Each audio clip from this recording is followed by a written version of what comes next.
جن میں قیمتی معدنیات سے اور تیل کی دولت سے اور سونے کی قیمتی معدنیات سے یہ مسلمان مالا مال ہیں. کیا کچھ نہیں ہے جو مسلمانوں کے پاس نہ ہو، لیکن ایک دولت چھن گئی مسلمانوں کے پاس، وہ سجدے کی آبرو، وہ سجدے کی عزت، وہ پیشانی رکھ کے اس رب کو پکارنا جو سب سے اعلیٰ ہے، جو سب سے بالا ہے، جس نے موسیٰ کے فرعون کو نیل کی موجوں میں ڈبو دیا. کیا پوری امت مسلمہ 1,40,00,000,000 انسان سجدے میں سر رکھ کے سبحان ربی الاعلیٰ کے نغمے آلاپ کے اپنے رب سے گزارش کریں اور اپنی امت کا رونا روئیں؟ کشمیر میں لٹتی ہوئی جوانیاں اور قدس کے اندر بہتا ہوا خون، شبرغان سے لے کر کابل و قندھار تک اور موصل سے لے کر تکریب تک مسلمان کے اوپر جو ظلم و تشدد ہو رہے ہیں، اپنے رب کے حضور اس کا دکھڑا سنائیں اور اپنے مالک کو کہیں میرے مالک ہم لٹ گئے، ہم کٹ گئے، ہم پٹ گئے، اسلحے بھی موجود، افرادی قوت بھی موجود، سیاسی طاقتیں بھی موجود، لیکن اس کے باوجود مسلمان دبتا چلا جا رہا ہے. اسی کشتی کو ہے خوف تلاطم صدحیف منہ موڑ دیے تھے جس نے بڑھتے ہوئے طوفانوں کے، جو 300 ہو کر جرأت اور وہ طاقت اور وہ عظیمت کی داستانیں رقم کرتے ہیں کہ مالک تو بھی اس دن کو یوم فرقان کہہ کے پکارتا ہے. آج وہ امت بھیچ منجدار کے اس امت کی کشتی ہچکولے کھا رہی ہے. ہماری فریاد، ہمارا استغاثہ تیرے سے ہے میرے مالک، ہمارا کھویا ہوا وقار بحال کر دے اور اس امت کو اس مرتبہ کمال تک پہنچا دے جس مرتبہ کمال تک یہ امت پہلے پہنچی تھی، اور ان کا کھویا ہوا وقار بحال کر دیا جائے.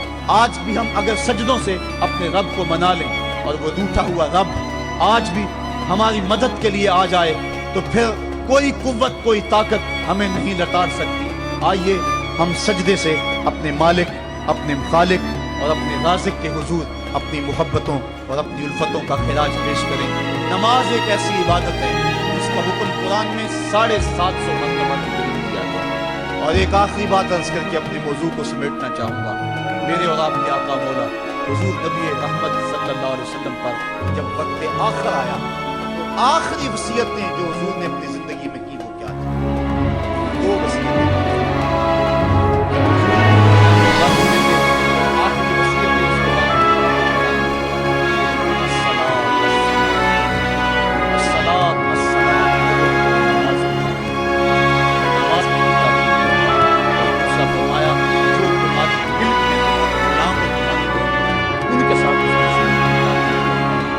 آخری 2 باتیں تھیں جو حضور نے ارشاد کی.